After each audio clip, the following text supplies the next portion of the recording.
Habari wapendwa, leo tujifunze kupika chapati za maji ambazo hazihitaji mayai, yani zina viungo lakini ni nzuri na ni tamu.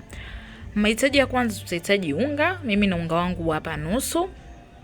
Tutahitaji sukari, tutahitaji pia na chumvi kiasi. Tutahitaji glasi moja ya maji, tutahitaji karoti, vitunguu maji na hoho kidogo.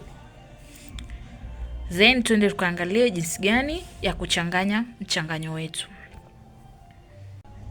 Hatua ya kwanza, tutaanza kuweka chumvi kiasi. Tutaweka chumvi, tutakadiria ni chumvi ya namna gani tuweke. Tunaweka kama hivyo, mimi nimeweka chumvi kama hivi kiasi.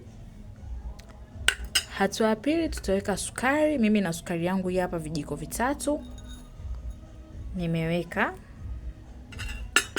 Ya tatu, tutaweka karoti yetu.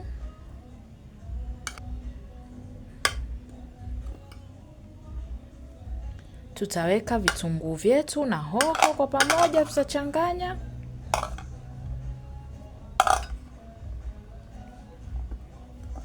Baada ya kuweka hivyo, tutachukua yetu ya maji. Tutaweka pia glasi yetu moja ya maji, utaweka kama hivyo. Then tutachanganya mchanganyo wetu.